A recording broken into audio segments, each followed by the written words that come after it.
예수님의 이름으로 기도드립니다. 아멘. 아멘. 우리 함께 오늘 읽으실 말씀은 마가복음 2장 13절에서 17절까지입니다. 마가복음 2장 13절에서 17절까지입니다. 함께 봉독하셨으면 좋겠습니다. 예수께서 다시 바닷가에 나가심에 큰 무리가 나왔거늘 예수께서 그들을 가르치시니라. 또 지나가시다가 알페오의 아들 레위가 세관에 앉아 있는 것을 보시고 그에게 이르시되 나를 따르라 하시니 일어나 따르니라. 그의 집에 앉아 잡수실 때에 많은 세리와 죄인들이 예수와 그의 제자들과 함께 앉았으니 이는 그러한 사람들이 많이 있어서 예수를 따름이러라. 바리새인의 서기관들이 예수께서 죄인 및 세리들과 함께 잡수시는 것을 보고 그의 제자들에게 이르되 어찌하여 세리 및 죄인들과 함께 먹는가? 예수께서 들으시고 그들에게 이르시되 건강한 자에게는 의사가 쓸데없고 병든 자에게라야 쓸데가 있느니라. 나는 의인을 부르러 온 것이 아니요 죄인을 부르러 왔노라 하시니라. 아멘. 네, 오늘 제가 말씀을 준비하면서 읽게 된 책이 있는데요. 레위를 부르신 예수님을 생각하면서 여러 책을 또 추천을 받아서 제가 준비하게 된 책은 장영희 교수님의 살아온 기적, 살아갈 기적이라는 책입니다. 이 교수님의 에세이집인데요. 이 책의 내용 중에서 제가 오늘 말씀을 시작하기에 앞서서 하나 작은 에세이집이기 때문에 짧게 이야기가 있는데 읽어드리면서 오늘 말씀을 함께 열어볼까 합니다. 제목은 괜찮아입니다. 그 골목길에서의 일이다. 초등학교 1학년 때였던 것 같다. 하루는 우리 반이 좀 일찍 끝나서 나 혼자 집 앞에 앉아 있었다. 그런데 그때 마침 골목을 지나가던 깨엇 장수가 있었다. 그 아저씨는 가위를 쩌렁이며 목발을 옆에 두고 대문 앞에 앉아있는 나를 흘낏 보고는 그냥 지나쳐갔다. 그러더니 리어카를 두고 다시 돌아와 내게 깨엇 2개를 내밀었다. 순간 아저씨와 내 눈이 마주쳤다. 아저씨는 아무 말도 하지 않고 아주 잠깐 미소를 지어 보이며 말했다. 괜찮아. 무엇이 괜찮다는 것인지 나는 몰랐다. 돈이 없어 깨엇을 공짜로 받아도 괜찮다는 것인지 아니면 목발을 짚고 그 아저씨처럼 살아도 괜찮다는 말인지. 하지만 그건 중요하지 않다. 중요한 것은 내가 그날 마음을 정했다는 것이다. 이 세상은 그런대로 살만한 축복받은 곳이라고. 오래전 학교 친구를 찾아주는 방송 프로그램이 있었다. 한 번은 가수가 나와서 초등학교 때 친구를 찾았는데 함께 축구하던 이야기가 나왔다. 당시 허리가 36인치일 정도로 뚱뚱한 친구가 있었는데 뚱뚱해서 잘 뛰지 못한다고 다른 친구들이 축구팀에 끼워주려고 하지 않았다. 그때 그 가수가 나서서 이렇게 말했다고 한다. 괜찮아. 얜 골키퍼 시키면 되잖아. 그럼 우리 함께 놀 수 있잖아. 그래서 그 친구는 골키퍼를 맡아 함께 축구를 했고 몇십 년이 지난 이후에도 이 따뜻한 말과 마음은 그대로 내 마음속에 기억을 하고 있었다. 괜찮아. 난 지금도 이 말을 들으면 괜히 가슴이 찡해진다. 2002년 월드컵 4강에 들었을 때 독일에게 우리나라가 졌을 때에도 관중들은 선수들을 향해 외쳤다. 괜찮아, 괜찮아. 혼자 남아 문제를 풀다가 결국 골든벨을 울리지 못한 학생에게도 친구들이 얼싸안고 말해준다. 괜찮아, 괜찮아. 그만하면 참 잘했다고 용기를 북돋아주는 말. 너라면 뭐든지 다 눈 감아 주겠다는 용서의 말. 무슨 일이 있어도 나는 내 편이니 너는 절대 외롭지 않다는 격려의 말. 지금은 아파도 슬퍼하지 말라는 나눔의 말. 그리고 우리의 마음을 일으켜주는 부축의 말 괜찮아. 네, 이 저자는 이렇게 이야기합니다. 이 책 속에서 자신이 가장 용기를 주는 말이 무엇일까 생각을 한다면 네, 괜찮아 라는 말이었다고 합니다. 어쩌면 괜찮지 않은 우리의 인생 가운데 우리들이 가장 듣고 싶은 말이 이 괜찮아라는 말이 아닐까 합니다.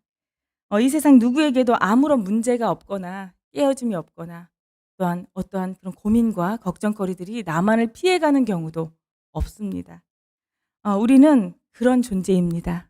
그렇게 연약하게 지음받은 존재입니다. 이러한 우리의 인생 가운데 기독교 작가 브래드 너닝이라는 분은 이렇게 말씀하였습니다. 하나님이 크게 사용하시는 사람은 예외 없이 크게 상처받은 자이다 라고 말입니다. 이뿐만 아니라 우리는 성경 속에서 주님의 섭리를 알 수가 있는데요. 주님의 뜻에 따라서 주님의 일을 했던 수많은 사람들이 어느 하나 괜찮은 인생을 살았던 사람들이 없다라는 것을 알 수가 있습니다. 괜찮은 인생을 살고 있었을지라도 자신들이 보기에는요. 하나님은 분명히 그를 낮추시고 그 환경을 다시 바꾸십니다.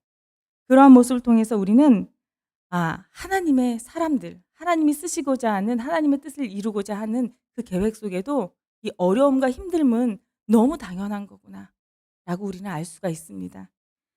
성경은 이렇게 우리들에게 굉장히 놀라운 역설적인 진리를 참 많이 가르쳐주고 있습니다. 우리의 약함을 인정하면 우리는 강해질 수 있다라는 것입니다. 여러분, 우리가 강해서 괜찮은 것이 절대 아니죠. 네, 우리 중에 누구도 강해서 괜찮은 사람은 그 인생은 아무도 없을 것입니다. 왜냐하면 앞서도 말씀드렸지만 주님은 우리를 연약하게 지었기 때문입니다. 참 우리의 결단과 우리의 선택이 항상 연약하고 그래서 때로는 후회를 남기기도 하기 때문입니다. 이 세상 누구도 문제가 없거나 깨어짐이 없는 존재는 없다라고 주님께서는 단호히 말씀하고 계십니다. 그런데 놀라운 일은 이런 우리가 스스로 내가 연약하다고, 내가 부족하다고 인정할 때에, 주님 앞에 나올 때에 주님은 우리를 아주 강하게 만들어주시고 그 강한 모습으로 우리를 사용하여 주신다라는 말입니다. 우리가 스스로 이런 말을 했을 때 고린도 후서에 또한 성경 말씀으로 이러한 말씀이 있습니다. 우리 함께 말씀을 깊이 한번 보셨으면 좋겠습니다. 고린도 후서 12장 9절 말씀입니다. 네, 제가 앞에 준비되어 있지만 성경책으로 한번 찾아봐 주셔도 될 것 같습니다. 나에게 이르시기를 내 은혜가 내게 족하도다. 이는 내 능력이 약한 데서 온전하여 짐이니라. 그러므로 도리어 크게 기뻐함으로 나의 여러 약한 것들에 대하여 자랑하리니 이는 그리스도의 능력이 내게 머물게 하려 함이라고 말씀하고 계십니다. 그러므로 내가 그리스도를 위하여 약한 것들과 능력과 궁핍과 박해와 공고를 그래서 기뻐한다라고 이야기를 하죠. 이는 내가 약한 그때에 강해질 수 있기 때문입니다. 내 인생은 많은 고민과 어려움 가운데 혹시나 있는 분이 계시다면은 주님의 말씀을 인용해 제가 우선 먼저 말씀드리고 싶습니다. 네, 조금 어려워도, 그리고 남들보다 조금 고민이 많아도, 그리고 나란 자신 남들보다 조금 연약하고 부족한 자라고 생각을 하여도 주님의 말씀으로 괜찮습니다. 그리고 괜찮아질 것입니다. 오늘 본문을 통해 주님은 우리에게 이러한 말씀을 하시고자 하는 것 같습니다. 그러면 우리가 어떻게 괜찮아질 것이냐? 그냥 삶 가운데 내어 던져져서 그냥 그대로 살아가면 그래, 난 부족하지, 항상 후회하면서 그렇게 내어 던져진 채로 우리가 그 상태로 시간만 흐르면 우리가 괜찮아질 것이냐? 아니면 우리의 노력이 조금, 그래도 사람이 노력을 해야지. 그래, 주님이 이끄시지만 내가 좀 노력을 좀 해야지.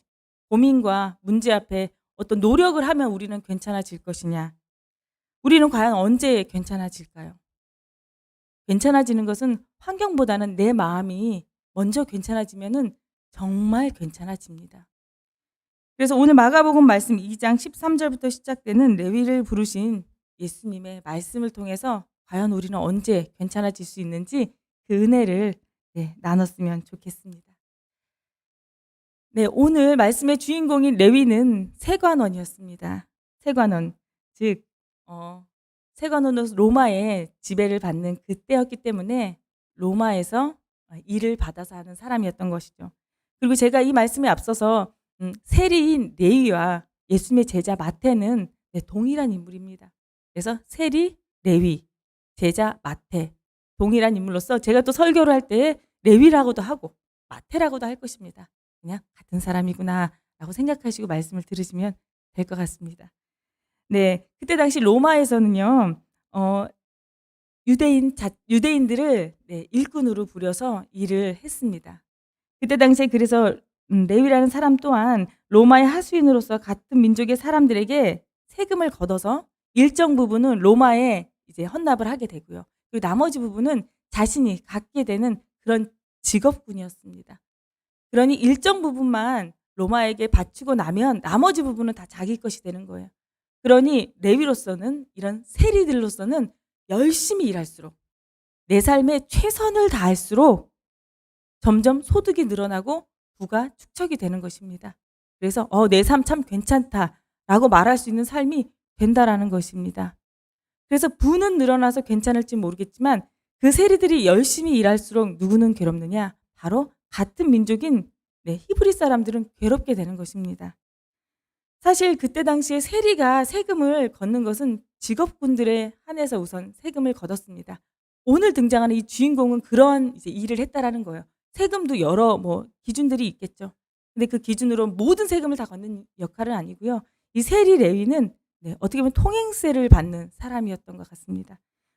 그래서 그 당시 직업인들에게 네 세금을 받아서 통행세를 받았는데 문제는 로마 제국의 법과 제도에 따라서 세금을 매겼다라는 것이 문제입니다. 로마 제국의 법과 제도는 어떠해야 하였느냐? 네. 이 세리 레위가 가버나움이라는 이 바닷가, 네, 지난주에도 말씀드렸지만 이 번화한 곳입니다. 이곳에서 세관원을 차려놓고 다른 세리들과 함께 혼자서 일을 하는 게 아니에요. 네. 우리도 뭐 국세청에 가면 여러 직원들이 있는 것처럼 여러 세리들이 쫙 앉아 있어요. 그러면서 가끔 그곳을 이제 들락날락하는 뭐 무역이라는 말은 너무 거창하지만 그때 당시로서는 무역입니다. 옆 동네에 있는 물고기들을 이쪽 동네에 와서 파는 것, 그리고 거기 있는 물건들을 배를 타고 와서 갈릴리겠죠. 물건을 파는 일, 이런 것들이 다 무역 일이었어요. 그런 사람들에게 이제 통행세를 받는 일을 하였다라는 것입니다. 그런데 통행세만 받으면 우리는 온당히 낼 수가 있어요. 살아가니까요. 근데 문제는 물건을 싣고 가는 수레를 보면 그 수레가 좀 크기가 커요. 그러면 세금을 더 많이 걷습니다. 심지어 그 수레에 달려있는 바퀴가 다른 바퀴들보다 좀 커요. 그럼 더 많은 세금을 걷는 거예요. 그리고 바퀴의 수가 많아요? 그럼 더 많이 걷어요. 그리고 어떤 사람이 지나가는데 모두 이렇게 통행세를 내러 세관원에 들어오지는 않습니다. 우리들도 때로는 그렇잖아요. 내지 않아도 된다라고 생각을 한다면 내가 굳이 가서 내야 하나? 사람들이 네, 세관원에 오지 않아요. 그렇다면 세리들이 이제 밖에 나아가서 세금을 걷기 시작합니다. 쳐다보게 되는 거죠. 저 사람 많은 짐을 들고 이 길을 걸어가고 있어요. 그러면은 그 많은 짐을 들었기 때문에 세금을 내야 합니다. 적은 짐을 가지고 가는 사람은 그냥 혼자 걸어가도 세금을 내야 하고요. 그랬으니 많은 사람들이 길거리에서 세리를 만난다는 것은 여간 불편한 일이 당연히 아니었겠죠. 만나면 바로 세금을 매기니까요. 나 오늘 더 낼 거 없나? 항상 불안한 마음에 사는 거예요. 이거 오늘 저녁에 가서 내가 오늘 한 끼 구한 건데 이것도 내야 되나? 엄청난 고민을 항상 했을 것입니다. 하지만 반면 그 세리를 바라보는 눈은 저 세리 분명히, 왜냐하면 세리들은 입는 옷도 달랐어요. 하는 행색 자체가 달랐기 때문에 딱 봐도 정말 잘 산다, 티가 이렇게 많이 나는 존재들이었기 때문입니다. 그러니 그들의 네, 불만과 불평과 또한 정죄의 대상인 세리는 사실 떳떳하게 고개를 들고 다닐 수가 없었습니다. 같은 민족일지라도 항상 지탄의 대상이었으니까요. 그래서 그 당시에 바리새인들과 율법 학자들은요, 이 세리들을 뭐라고까지 이야기를 하냐면 죄인이다라고 이야기를 해요. 세리 너희들은 죄인이야. 왜냐하면 그 세리들이 세금을 거둔 그 과정 중에서 많은 불법을 자행했기 때문이에요. 내가 열심히 일할수록 더 많은 부를 축적한다라는 것은 곧 네, 더 다른 사람을 속이기도 해야 되고 더 억압적인 상황도 놓여야 되고요. 억울한 상황도 만들어야 되고요. 그래서 세리는 죄인입니다. 그런 세리와 함께 식사를 한다? 성경에서 식사라는 것은 교제라는 개념으로 생각하시면 될 것 같아요. 그와 함께 교제를 한다? 함께 이야기를 나누고 먹고 나누고 그러면 함께 죄인이 되는 거예요. 유대 율법상 부정한 것을 만지거나 접하면 부정하게 됩니다. 그래서 제사장들뿐만 아니라 많은 사람들도 제사를 드리기 앞서서 만약 내가 뭐 부정한 것, 성경에서 말하는 부정한 것을 만지거나 접했을 때는 그래서 정결 의식을 하죠. 근데 세리는 세리 자체가 죄인이기 때문에 함께 있는 것 자체가 죄가 되는 거예요. 그러니 많은 사람들에게 엄청난 미움과 소외를 받았겠죠. 내가 부자가 되면 무엇합니까? 엄청난 소외를 받고 살아가는데요. 엄청나게 외롭고도 고독한 삶을 살아가고 있는데요. 네, 이렇게 세리 마태 그리고 세리 레위를 주님께서 근데 그런 자를 찾아가셨다라고 이야기를 합니다. 네, 오늘 본문 말씀 13절에서 14절 말씀을 함께 보시면 이렇게 나오죠. 예수께서 다시 바닷가로 나아가심에 큰 무리가 나왔거늘 예수께서 그들을 가르치시니라. 네, 여기서 이 바닷가는 갈릴리 바닷가이고 가버나움이라는 곳입니다. 또 지나가다가 알페오의 아들 레위가 세관에 앉아 있는 것을 보시고 그에게 이르시되 나를 따르라 하시니 일어나 따르니라. 네, 예수께서 이 가버나움, 이 바닷가에 오셨다는 소문을 들어서 알고 있을 것입니다. 왜냐하면 예수님이 등장하면 큰 무리가 함께 오늘 말씀에도 나오지만 따랐기 때문이에요. 세리인 이 레위나 다른 세관원들도 사실 예수님이 보고 싶었을 거예요. 좋은 말씀을 전해준대요. 그리고 그분이 있는 곳엔 기적들도 많이 일어난대요. 궁금했겠죠. 가보고 싶었겠죠. 하지만 갈 수가 없어요. 네, 당연히 제가 앞서 말씀드렸지만 갈 수 없겠죠. 예수님 궁금하긴 하지만 그리고 부럽기도 해요. 왜냐하면 엄청난 미움을 받아서 항상 소외된 삶을 살아가고 있는 세리인들의 직업인데 그 예수는 어땠다고요? 항상 많은 사람들이 그 주변에 따랐다고. 인기 정말 많은 거예요. 나는 인기 정말 없는 거예요. 그분은 정말 인정받는 사람인 거예요. 그 세리 입장에서는요. 근데 나는 정말 인정이라고는 1도 없는, 이 정도면 난 괜찮은 것 같은데 인정 1도 못 받는 그런 존재인 거예요. 그러니 예수님이 맞다고 해도 어떤 마음일까요? 맞나 보다. 나랑은 상관없지 라는 마음 아닐까요? 제가 예수님께서 이 세리, 이 마태를 부르는 이 장면을 아주 생생하게 전달한 그런 그림, 명화입니다. 네, 명화가 있어서 함께 나누면서 그때 상황을 좀 더 생생하게 함께 우리가 들어가고자 합니다. 함께 그림을 한번 보여주실까요? 네, 이 그림입니다. 딱 봐도 아주 고풍스러운 품격 있는 그림이죠. 네, 까라바조의 마태의 소명, 마태의 부르심이라는 아주 훌륭한 그림입니다. 이 그림은 1600년대에 그려진 그림이고요. 로마 지금 그 성당에 이렇게 그림을 그리죠. 우리가 아는 미켈란젤로도 이제 시스테나 성당에 이렇게 천지창조 그림을 그린 것처럼 그때 당시에는 성당을 장식을 하면 이렇게 그림을, 성화를 그리는 것이 유행이었다고 합니다. 그때 이제 까라바조라는 그 화가가 이러한 그림을 그렸는데 이 화가는 유난히도 이 마태를 즐겨 그렸다고 합니다. 왜냐하면 자신과 같다라고 생각했기 때문이에요. 참 불행한 유년 시절을 보냈고 힘들게 살은 이 까라바조라는 화가는 계속 보여주셔도 되겠습니다. 화가는 이 그림을 그릴 때 마태는 나와 같아. 참 소외된 사람이지. 하지만 그런 자에게 예수님이 오셨어. 그래서 내 삶이 달라지고 생각이 조금은 달라졌어라고 생각을 해서 이 마태를 참 좋아했던 사람이라고 합니다. 자, 이 그림을 보시면 예수님께서 오른편에 이제 서 계신 분이 예수님이십니다. 손가락으로 누구를 가르치고 계시죠. 그리고 사실 그림이 지금 조금 축소가 됐는데 이 그림 위쪽에 제가 이렇게 조금 잘랐는데 저 위쪽에 가운데 위쪽에 보면 창문이 있습니다. 네, 창문이 있지만 여러분 참 신기하게도 이게 더 큰 그림으로 혹시나 가능하시면 보면 좋겠는데 그 창문을 통해서 빛이 들어오고 있지 않습니다. 빛이 어디를 통해서 들어오고 있죠? 네, 예수님의 이제 뒤, 예수님으로부터 빛이 나오고 있는 것을 그렇게 묘사를 하고 있습니다. 아까 찬양에도 또 그런 가사가 나오더라고요. 어두워진 세상길에 방황하며 살아갈 때 빛이신 예수님이 오셨다고요. 빛이신 예수님을 표현하고 있는 것입니다. 그래서 창문이 있음에도 빛이 예수님으로부터 시작이 되고 있고요. 그 빛을 따라 예수님이 누군가를 가르치십니다. 그 빛이 조명을 하고 있는 거예요. 그 사람은 저기에서 이렇게 손가락을 가리키고 있는 사람일 수도 있고요. 그 아래 묵묵히 고개를 숙이고 있는 사람일 수도 있습니다. 사실 이 그림의 해석은 분분하다고 합니다. 누가 마태일까? 일부러 그걸 감춰놓기도 했다고 하는데 많은 이 그림을 해석하시는 분들은 이 고개를 숙이고 이제 돈을 세고 있는 모습입니다. 그 사람이 마태일 거라고 여러 의견을 내놓습니다. 그 손가락들이 가리키는 예수님의 손가락과 이 사람이 이 사람이요라고 할 수도 있고요. 저요라고도 할 수 있겠죠. 근데 이 손가락이 가리키는 곳은 바로 고개를 숙이고 있는 한 사람을 바라보고 있습니다. 제가 앞서 드린 말씀을 기억한다면 이 사람이 고개를 숙이고 있는 저 모습 상상이 충분히 그 마음이 이해가 되시지 않습니까? 누가 왔다고 해도 나에겐 영향력이 없는 거예요. 나 어차피 소외된 사람이고 나 별로인 사람이고 그래 뭐 나만 잘 살면 되지 뭐 라는 그런 마음을 가졌을지도 모르겠습니다. 하지만은 이 마태란 사람은 상당한 번민을 가지고 있는 사람이었던 것은 확실합니다. 자, 예수님께서 그러한 마태를 보시고 손가락을 가리켜 나를 따라오너라 라고 이야기를 합니다. 이 순간 성경에서는요, 자기가 가진 것, 우리가 마가복음을 읽고 있지만 누가복음에도 동일한 사건의 이야기가 기록이 되는데요. 이 누가복음에는 이 마태가 그 말을 듣자마자 자신이 쥐고 있는 이 은색, 이 돈자루. 마태는 그래서 돈자루를 상징합니다. 돈자루를 쥐고 있죠, 저 사람이요, 지금. 앉아있는 사람이요. 이때 한쪽 손으로.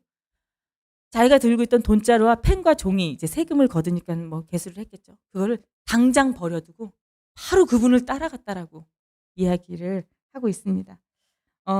어찌 보면은 여러분, 무언가를 오히려 세상에 많이 쌓아둔 사람, 많이 쌓아두고 많이 가진 자는 사실 그 마음 속에 그리고 그 속에 내면에 짓고 있는 죄가 더 많다라고도 할 수가 있습니다.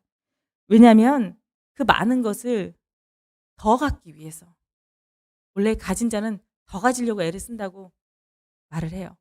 더 가지려고 죄를 지을 수도 있고요. 또 때로는 내가 가진 것을 지키기 위해서 안 좋은 마음을 먹을 수도 있는 거예요. 그래서 끊임없이 죄를 탐하는 생각을 할 수 있다는 것입니다. 진심으로 세상 가운데 많은 것을 가진 자일수록 그 속에서는 죄가 자라날 수밖에 없다라고 말씀을 하고 계세요. 세상의 영인 사탄은 세상을 추구하고 세상 가운데 무언가를 얻는 것을 가만두지 않습니다. 그래, 누리면서 신앙도 키우고 하나님도 잘 믿고 해보렴. 사탄은 그렇지 않습니다. 사탄은 사탄입니다. 많은 것을 주면서 내 자녀로, 사탄의 자녀로 삼으려고 하는 것이 그들의 계략이기 때문입니다. 그러니 만약 세상의 복을 많이 누리고 갖고 있는 믿음의 자녀가 혹시나도 있다면 아마도 더 많이 주님 앞에 나아가는 더 깊은 영성을 추구하는 그런 경건의 삶, 회개의 삶을 살아가야 하는 것입니다. 하지만 내게 주어진 삶은 우리가 어떻게 할 수 없잖아요. 태어나 보니 셀이에요. 부모님이 이런 일을 했고 또 태어나 보니 내가 이런 좋은 집에 태어나게 된 거예요. 그러니 때로는 어쩔 수 없는 상황도 있을 수도 있습니다. 하지만 주님께서는 또한 말씀하고 계십니다. 나 주님을 따르고 싶었으나 어쩔 수가 없었어요. 어쩔 수 없이 내게 주어진 거잖아요. 하지만 주님은 아니, 어쩔 수 없었다라는 것은 없다. 그것은 어쩌면 핑계라고도 말씀을 하고 계세요. 왜냐? 가진 것이 많을수록 내가 많은 사람들과 나눌 수 있었고요. 그것들로 인해서 주님의 나라를 더 크게 확장시키거나 주님이 기뻐하시는 일을 충분히 할 수 있었기 때문이에요. 우리는 죄인이고 연약하니 그런데 어쩔 수가 없어요. 때로는 우리의 선택과 우리의 판단이 부족할 수 있죠. 주님께서는 그것도 다 괜찮다라고 말씀하고 계시는 거예요. 지금 내가 세리로서 많은 사람들에게 지탄을 받고 부를 차지하고 있는 너 괜찮아. 나는 괜찮다라고 생각한다. 라고 말씀하고 계시는 거예요. 주님 앞에 우리가 이 모여있는 세리를 생각하면서 한 가지 이야기를 했으면 좋겠습니다. 주님은 이 세리 마태를 보시면서 나를 따라오너라. 그래? 그런 고민과 걱정이 있어? 또 때로는 고민과 걱정이 없어? 그러한 세리 마태를 무엇을 보셨길래 나를 따르라고 당당하게 이야기하셨을 수 있을까요?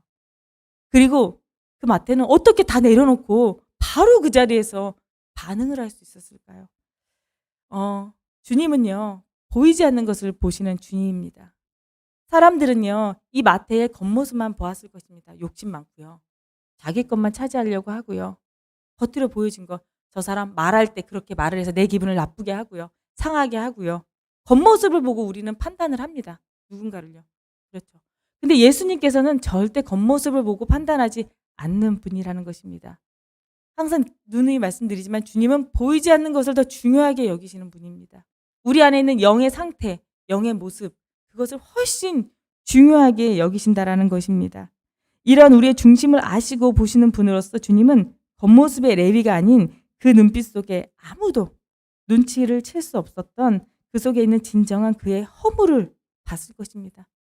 있으면 뭐해? 난 참 허무해. 그리고 그 속에 있는 고독, 그리고 공허함을, 그리고 외로움을 주님께서는 보았을 것입니다. 그냥 지나치다가 보는 정도가 아닙니다. 이 보시고라는 말의 어원을 우리가 찾아보면 충분히 알 수가 있습니다. 이 보시고라는 말 안에는 그 속에, 우리의 인생 속에 깊은 허무와 깊은 고독과 깊은 외로움과 남은 알 수 없어요. 내가 겉모습은 이렇게 오늘 밖에 나왔을 때 시장을 하고 왔을지 모르겠지만 그 속에 뭐가 있는지 이 세상 사람들은 아무도 몰라요. 하지만 주님께서는 그거를 보셨다라는 말입니다.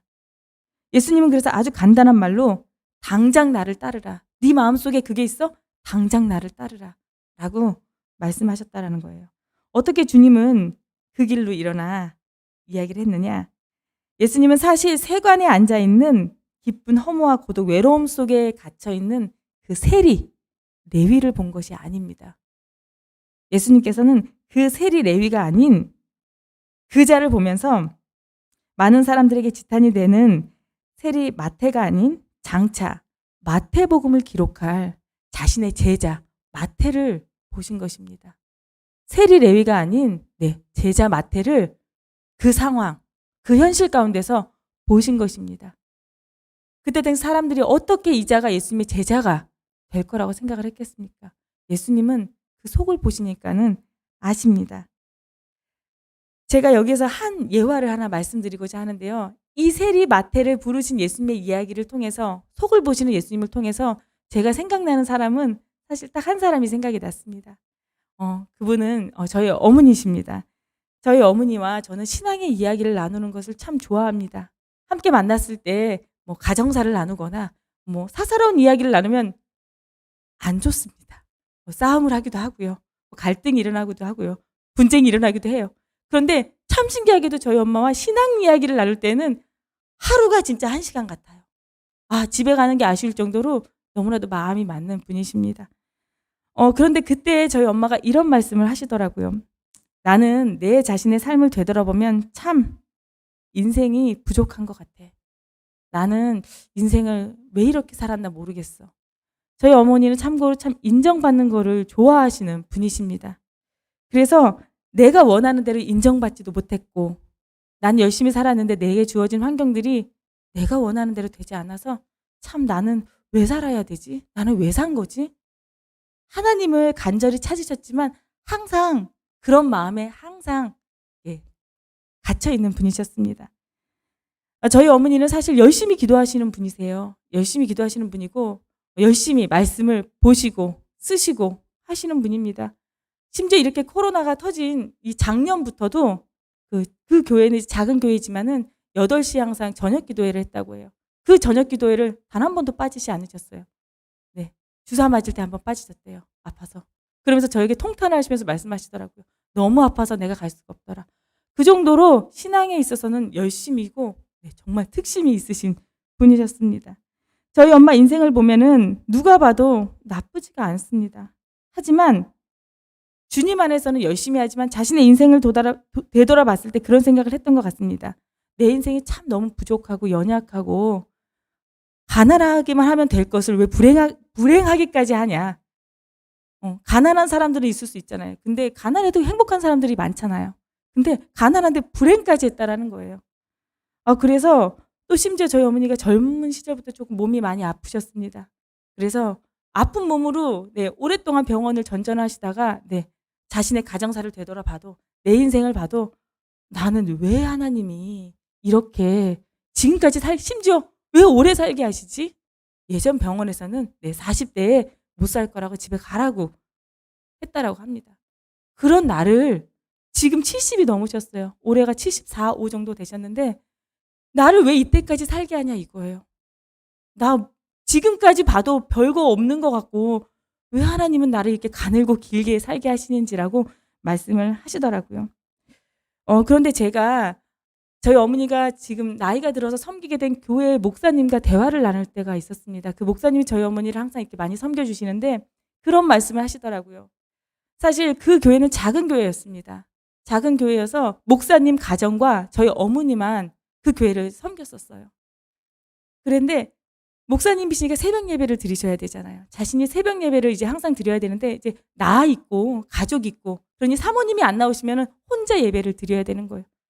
그러니 때로는 새벽 예배에 대해서 해이한 마음을 본인이 가질 수도 있었다고 합니다. 그런데 문제는 누구냐? 바로 저희 엄마가 문제였다고 합니다. 왜냐하면 항상 나오시거든요. 그러니 차량 운행을 하셔야 돼요. 그래서 그 목사님과 사모님이 그런 얘기를 하시더라고요. 그때 우리가 이 교회를 하지 말까? 부흥이 안 되니까요. 너무 부흥이 안 되고 힘드니까 하지 말까라고 생각을 했는데 그래도 새벽만 되면 기도를 할 때 기도를 안 하고 싶을 때에도 그분이 오시니까는 차량 운전을 해야 되니까는 어쩔 수 없이 차량 운전을 가야 되고요. 차량 운전을 하면 잠이 깨잖아요. 그러니 매일 새벽마다 그 목사님이 기도를 할 수 있었다고 합니다. 그 힘든 가운데. 그래서 자신은 그 고백을 하시더라고요. 너무 감사하다고. 지금 저희 어머니가 권사님이신데 권사님이 계셔서 너무 감사하대요. 이분이 계셔서 저희가 열심히 기도를 해서 지금은 원래 이렇게 가정교회만 가정교회셨는데 지금 이제 50명 이상의 큰 교회가 되셨어요. 그래서 이사를 가실 때에 저희 어머니를 모시고 가시더라고요. 그러니까 저희 어머니 이사를 다 시키시더라고요. 교회 옆으로요. 제가 그 얘기를 듣고 기억이 나서 저희 엄마에게 이야기를 했습니다. 엄마는 엄마의 인생을 그렇게 생각할지 모르겠지만 내가 엄마를 지금을 되돌아보니 선한 영향력을 많이 끼치고 있잖아. 엄마는 겉으로 보여지는 그것을 이루려고 하고 그것이 부족하다고 생각하지만 충분히 권사님으로서 나이가 들어도 선한 영향력을 끼칠 수 있고 하나님의 나라를 이루어가는데 부족함은 조금 있을 수 있겠지만 그래도 하나님의 일을 하는 일꾼으로서 충분히 엄마는 열심히신 것 같다. 그리고 주님 보시기에도 이것을 어떻게 값으로 환산할 수 있겠냐. 교회를 지키셨잖아요. 그러니 칭찬받아 마땅하고 지금도 충분히 할 수 있다라고 생각을 한다. 그랬더니 저는 사실 그때 저희 어머니의 모습을 잊을 수가 없습니다. 지금 70이 넘은 내가 할 수 있을까? 지금 여기 보면 어르신들이 많이 계시죠. 내 몸이 아프고 내 몸이 힘들기도 해요. 나도 몰랐던 내가 있을 거예요. 내가 뭘 할 수 있겠어. 교회에서 뭐를 하라 그러면 나는 뭐 빠져야 되지 않겠어? 나는 여기에 내가 어울리겠어라고 생각하시지만 아니요. 그건 내 생각이라는 거예요. 건강한 것도 육의 문제예요. 겉으로 보여지는 거고요. 내가 나이가 들었다라는 것도 겉으로 보여지는 거예요. 하지만 주님은 그걸 보시지 않는다라는 거예요. 얼만큼 갈망하고 있느냐. 60이 넘어도 70이 넘어도 80이 넘어도 나를 향한 나의 소원을 얼만큼 갈망하고 있느냐. 그것을 보고 주님께서는 선택하여 주시고 충분히 그 자리에서 주님의 일을, 주님의 역할을 주시면서 나 참 감사한 인생을 살고 있구나 라고 고백하게 하신다라는 거예요. 오늘 세리마태도 어쩌면 그랬을 수 있겠습니다. 그냥 부른 게 아니에요. 그 마음에 갈망과 소원이 있어서 주님 앞에 나오는 모습. 제가 또한 이런 고백을 들었습니다. 예배를 드리지 않았어요. 코로나로 인해서 예배를 드리지 않겠습니다. 이번 주는 그랬더니 아니요.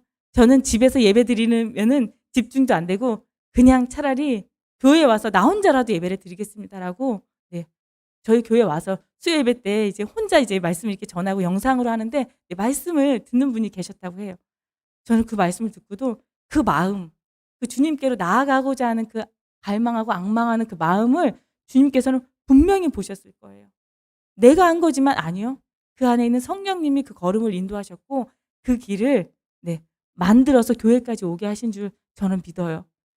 주님께서는 오늘 세리마태에게도 그렇게 이야기하시는 거예요. 세리마태가 그렇게 다른 세관원들처럼 욕심이 가득하고 어떻게 하면 내가 더 이 세상에서 이 나라에서 부를 축적하며 살 수 있을까? 그리고 뭐 남들 필요 없어. 나만 잘 살면 되지. 라고 생각하는 마태였다면 하나님께서 그를 부르셨을까요? 그런 선하지 못한 마음을 가지고 있었다면 부르셨을까요? 비록 내 환경이, 내 직업이 다른 사람들 보기에는 온당하지 못할지라도 또한 주님께서는 아니요. 그 속에 그 마음을 보셨다라는 것입니다. 그래서 오늘 주님께서는 우리가 평소에 진리에 애착이 있고 그리고 주님의 말씀이 그리고 주님께로 주님의 자녀가 되며 살아가는 것이 정말 고귀하다. 나 이 삶 자체가 너무 고귀하다. 라고 생각하는 사람에게 찾아가신다라는 것입니다. 오늘 세리마태가 그렇게 생각했다라는 것입니다. 그 10년 가운데. 그랬기 때문에 주님께서는 당당히 마태를 향해 더도 덜도 말고 나를 따라와. 난 네 마음 알아. 라고 말씀할 수 있었던 거고, 세리인 마태도 그걸 어떻게 다 놓고 갈 수가 있겠습니까? 자신이 가진 건데요. 다 전부인데요.